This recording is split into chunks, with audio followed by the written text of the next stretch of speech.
Bonjour, je suis Kevin Veil, je suis le fondateur du Cercle du Clos. Alors nous sommes un cercle marxiste-léniniste, communiste et aussi souverainiste. Alors on tient à remercier l'Union populaire républicaine par l'intermédiaire de son président François Asselineau de bien vouloir nous recevoir pour présenter un petit peu ce qu'est notre cercle, quels sont nos points d'accord, savoir s'il y a des points de désaccord.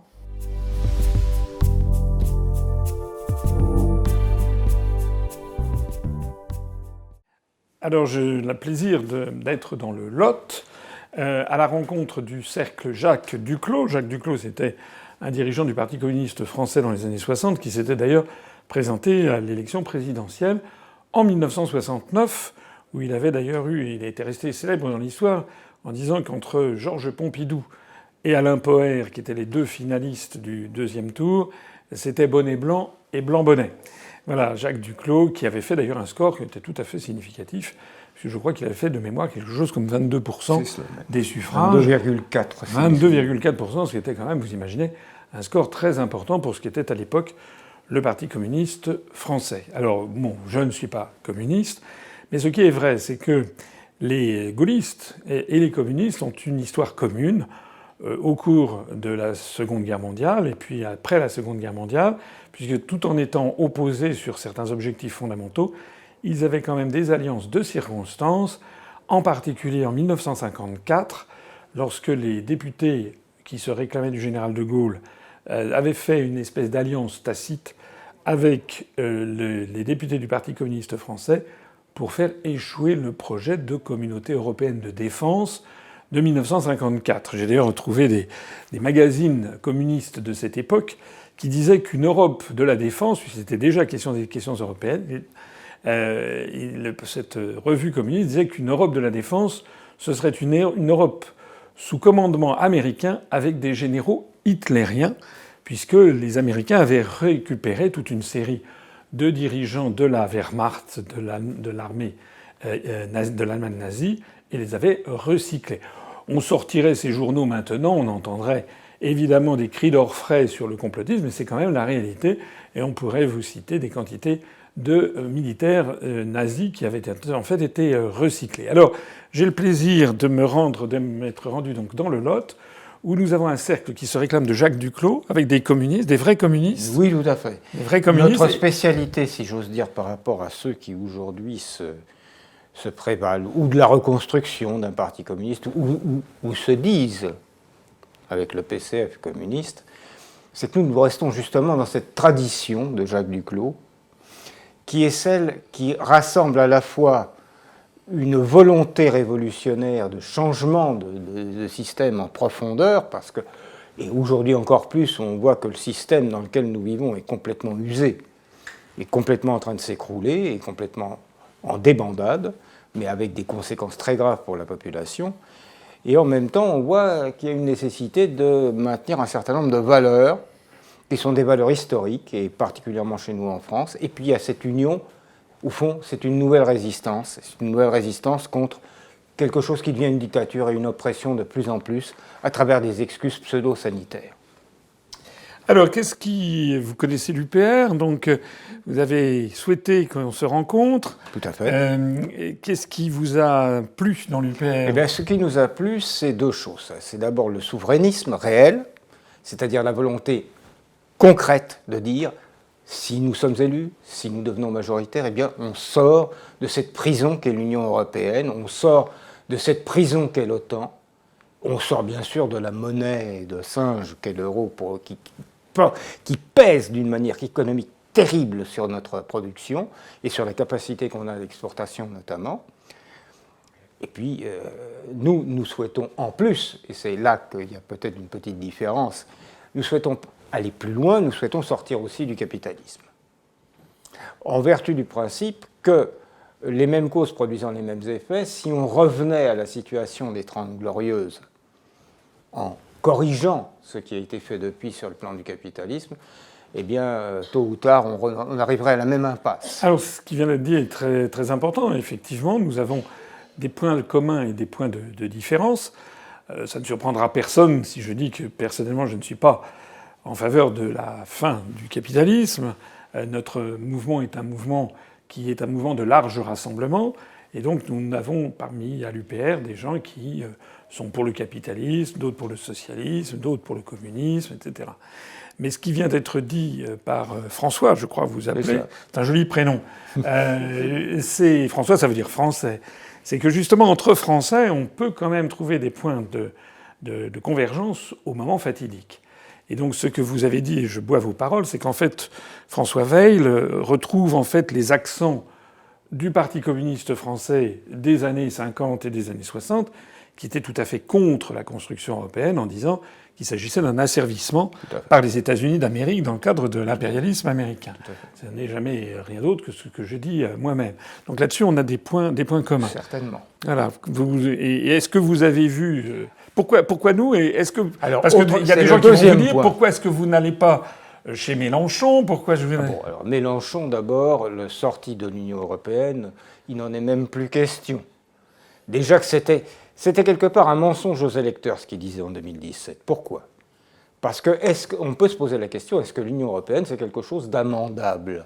Est-ce qu'on peut, dans ce cadre-là, arriver à faire une autre politique? Ben non. Parce qu'il suffit de regarder les traités. C'est même pas la peine d'aller chercher autre chose. Le texte des traités est très clair. Pour changer une virgule, il faut l'unanimité des pays. Et puis en plus, il faut que ce soit ratifié d'ailleurs par tous les parlements. On en arrive à quelque chose qui a été vraiment verrouillé. Mais il y a un deuxième point. Pourquoi l'UPR plus que n'importe qui d'autre? Bien parce qu'on a regardé aussi votre programme économique et social. Et là, même si, dans certains cas, on irait peut-être beaucoup plus loin, c'est déjà quelque chose de formidable. C'est retrouver cette chose sensationnelle que seraient nos services publics à la française, que serait la maîtrise de notre économie et la capacité donc de faire une autre politique. Et comme vous le dites vous-même, depuis le temps que ce capital qui a été favorisé par rapport au monde du travail, il serait peut-être temps de corriger un petit peu le tir. Alors, vous avez adhéré au Parti communiste français à quelle époque? Eh bien, j'ai adhéré lorsque j'avais 16 ans.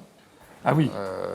Et avant, j'étais depuis 2 ans en jeunesse communiste, mais à une époque qui est sans commune mesure avec ce qui se passe actuellement dans ceux qui se réclament de ce genre de choses. Bon, il y a eu quelques grosses déceptions avec des gens qui prétendaient vouloir reconstruire un vrai parti communiste en France.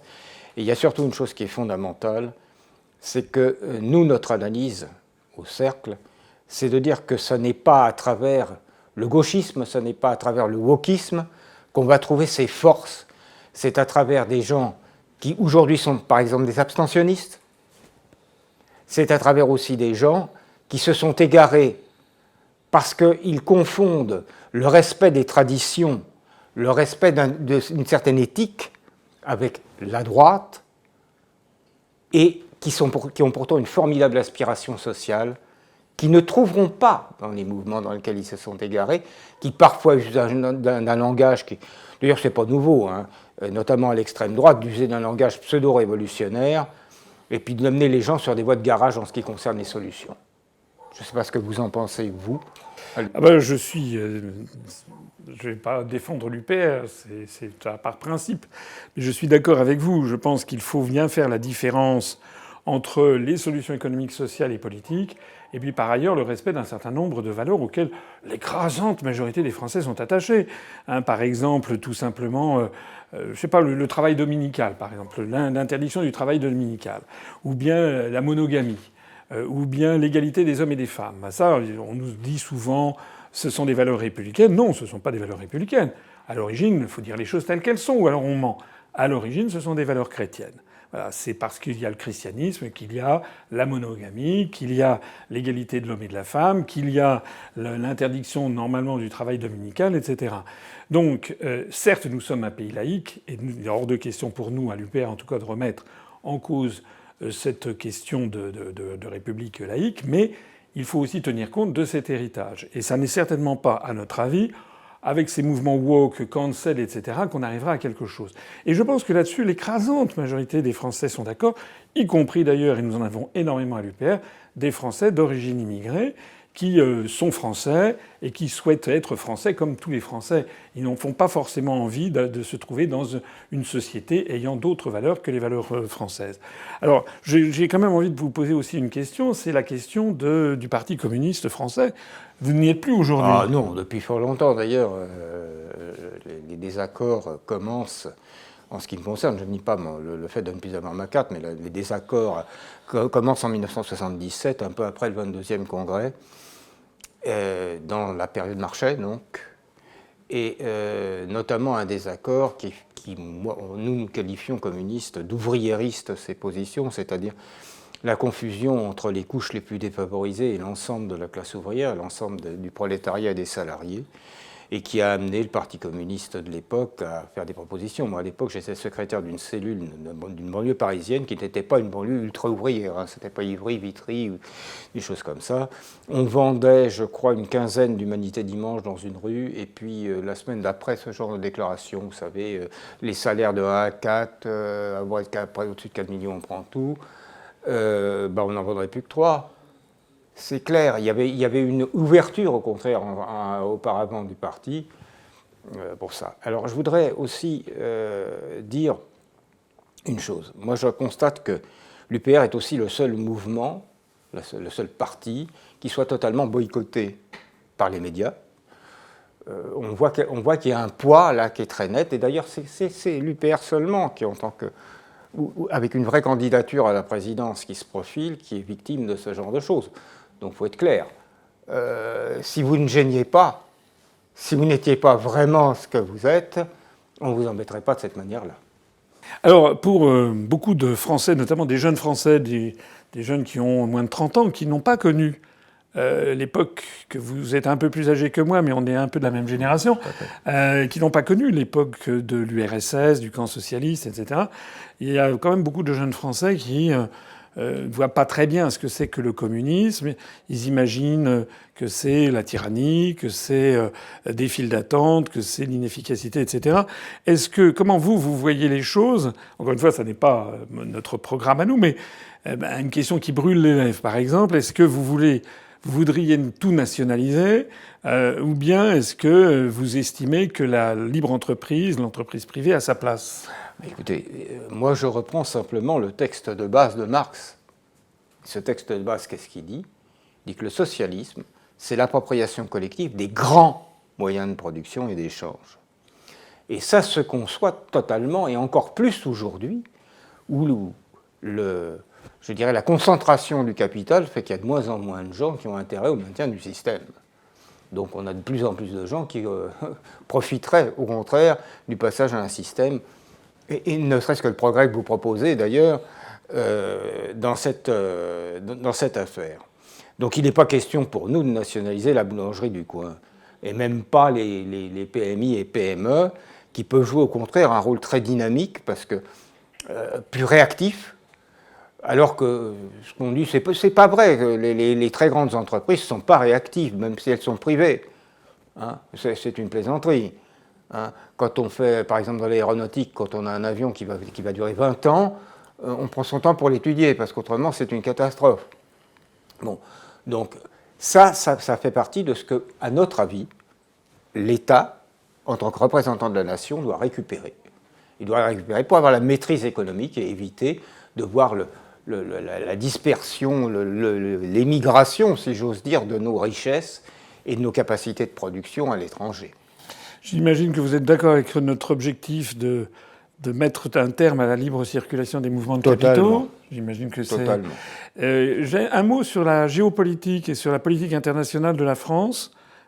Comment vous voyez les choses? Écoutez, moi je souhaite, nous souhaitons que la France retrouve sa place dans le concert des nations. Pour ça, il faut qu'elle soit souveraine. Et nous souhaitons qu'elle ne s'inféode à personne. Nous pensons que la France a un rôle historique, très particulier. Elle a toujours été une force d'entraînement. Un exemple, pas forcément un modèle, mais un exemple de ce qu'on pouvait faire. Et ça, il faut le retrouver. Et je crois qu'on a dans le monde encore beaucoup de sympathie, malgré toutes les dérives que l'on constate depuis quelques dizaines d'années. Alors finalement, quel est le bilan que vous portez sur les actions et la personnalité du général de Gaulle? Moi, le bilan est, sur le plan international, parfaitement positif, sur le plan de la défense de la nation, parfaitement positif. Les points de désaccord, au fond, ils sont les mêmes que ceux qui étaient à l'époque, c'est-à-dire le problème de la politique intérieure en matière économique et sociale, tout en sachant aussi qu'elle était moins gravement dommageable à la population française que ce qui se fait aujourd'hui. Hein. Oui, parce que si... Ouais.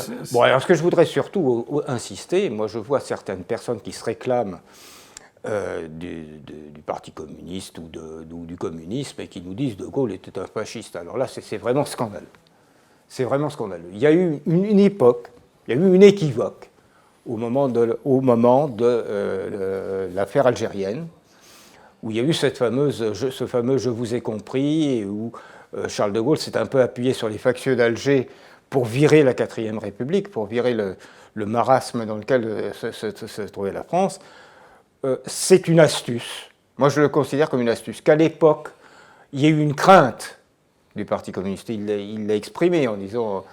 Mais il y a aussi ce discours fantastique de Gaulle quand il dit c'est pas à mon âge que je vais devenir un dictateur. Oui, ce n'est pas à 68 ans que je vais commencer une carrière de dictateur. Oui. Voilà. Bon, je crois que ça résumait le tout, et d'ailleurs ça s'est arrangé ensuite, hein, les relations, même s'il n'y avait pas un soutien, une participation au gouvernement ou des choses de ce genre-là, ça s'est arrangé ensuite. La gauche aujourd'hui en France elle est inexistante. Le Parti socialiste. Le Parti socialiste a trahi, d'ailleurs c'est une habitude chez eux, hein, c'est une habitude depuis le 2 août 1914. Oui. Là c'est très clair, c'est pas pour rien qu'on a assassiné Jaurès. Hein? Vous savez ce que de Gaulle disait, hein, ce que je n'aime pas chez les socialistes, c'est qu'ils ne sont pas socialistes. Ce qui est parfaitement exact. Et donc, à part ça, dans la gauche, qu'est-ce qui reste Il reste des îlots de gens qui sont de bonne foi, qui vont essayer d'être dans tel ou tel mouvement, qui sont très difficiles à convaincre de quitter cette fausse gauche. Moi, j'appelle ça la gauche américaine ou la fausse gauche. Parce qu'ils récitent tout le temps les mêmes mantras. Ils ont toujours cette espèce de façon de raisonner qui est complètement archaïque dans certains cas. Et puis, ils n'arrivent pas à s'en sortir. Et surtout, il y a une analyse que nous, au Cercle, nous faisons, et qui est qu'il faut absolument se dégager pour que les gens comprennent ce qu'est la vraie gauche, hein, c'est-à-dire essentiellement quelque chose d'économique et social, en faveur du monde du travail et pas du capital. Ça, c'est vraiment ce qui fait le discriminant entre les deux, à notre avis. Ce qui nous fait dire d'ailleurs qu'il y a certains gens qui se croient à droite et qui sont en fait parfaitement de gauche, au sens de la gauche réelle. Eh bien, il faut se séparer de tout ce qui est gauchisme, wokisme, etc. La gauche, c'est aussi la lutte ouvrière, le nouveau parti anticapitaliste, le PRCF. Bon, alors, on va essayer de traiter les choses. Bon, alors pour ce qui est du NPA ou des mouvements, ce que nous qualifions de mouvements gauchistes, et notamment, il y a quelque chose d'irréconciliable quand on voit ces gens toujours nous dire dès que vous défendez la notion de patriotisme et de France, on vous attaque et on vous traite de fasciste. C'est pas admissible. Les résistants qui sont morts et ceux qui ont survécu ensuite, bon, qui aujourd'hui disparaissent d'ailleurs, ils en profitent bien d'ailleurs qu'ils ont disparu, les témoins directs, pour affirmer ça, c'est absolument scandaleux. Moi, c'est quelque chose qu'en tant que fils de résistant me dégoûte profondément. Hein. Bon, alors ça, donc là-dessus, on va être clair. Pour nous, c'est de la fausse gauche, au même titre que ce que nous disions des socialistes tout à l'heure. C'est de la fausse gauche. Ce sont d'ailleurs, on sait maintenant, parce qu'il y a des archives qui sont sorties, bon, il y a beaucoup là-dedans, vous avez cité au moins 2 partis qui se réclament du trotskisme. Et on a des archives, et on peut les produire maintenant, qui prouvent que M. Trotsky et son fils, d'ailleurs, ont joyeusement collaboré avec les Allemands et les Japonais pendant la guerre. Autrement dit, comme révolutionnaires et comme gens de gauche, on fait mieux. Alors, il y a le problème du PRCF. Alors, le PRCF, malheureusement, c'est quelque chose qui promettait, qui était prometteur, à mon avis, au départ, et puis qui n'a pas su, justement, se dégager de ce marais gauchiste, et qui est bien assis, comme on disait, bien assis le cul entre deux chaises. Je ne me rappelle plus qui. Je crois que c'est le Canuet qu'on qualifiait de ça à une certaine époque, pour ceux qui s'en rappellent. Et il est bien assis le cul entre deux chaises parce qu'il ne veut pas rompre avec ces gens-là, et c'est incompatible avec la reconstruction d'un véritable parti communiste, à notre avis. Et alors, dans tout ça, le cercle Jacques Duclos, donc, dont vous avez pris le nom, est-ce que vous existez depuis combien de temps? On a moins de 4 mois d'existence, et on a sur notre Discord actuellement, comme gens qui participent, environ 150 membres. 150 membres qui sont donc un peu votre profil, c'est-à-dire pas des forcément, anciens communistes? Pas forcément. On a beaucoup de gens qui se croyaient à droite et qu'on a réussi à ramener très clairement à nous soutenir sur le plan de notre conception en matière économique et sociale. Et parce que justement, on a levé le frein dont je parlais tout à l'heure, qui est le frein de toutes ces dérives gauchistes, wokistes, etc., qui les dégoûtent. Et je crois que dans la majorité de la population, ça doit être à peu près ça. Est-ce que je peux résumer votre pensée en disant que ces évolutions, ces modes woke, cancel culture, etc., finalement, servent en fait à détourner les catégories modestes de la population du vrai combat, qui est le combat pour leur dignité, pour leur niveau de vie, et pour entraîner ça vers des espèces de combats à la mode, mais qui ne mènent sur rien. Non seulement ce sont des combats à la mode qui ne mènent sur rien, mais ça va beaucoup plus loin, à mon sens. Le communautarisme, en général, que ça crée, c'est faire se battre entre eux des gens qui ont le même intérêt. Donc c'est le vieux truc de Machiavel, diviser pour régner. Et surtout, ne parlons pas des oppositions de classe, qui maintenant se résument justement, comme je le disais tout à l'heure, à ces 1% d'un côté qui sont nos maîtres, qui veulent absolument nous téléguider dans toutes les directions, par rapport aux intérêts généraux qu'il faut défendre. Parce que quand on est un démocrate, on défend l'intérêt général, on ne défend pas l'intérêt de quelques féodaux. Écoutez, merci pour cette rencontre. Merci de m'avoir invité. C'est nous qui vous remercions. Moi, ce que je me réjouis, on n'est pas d'accord sur tout, vous l'avez vu, mais je crois qu'on est d'accord sur beaucoup de choses. Et puis sur l'essentiel, c'est que si les Français ne défendent pas la France, personne ne le défendra à sa place.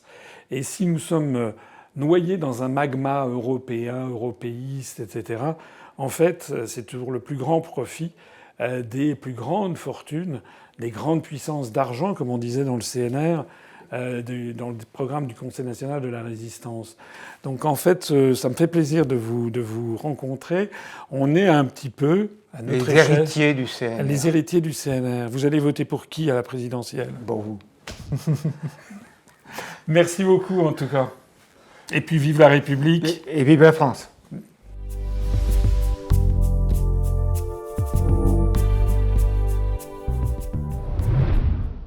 Bon, vous avez compris, Asselineau 2022, c'est parti.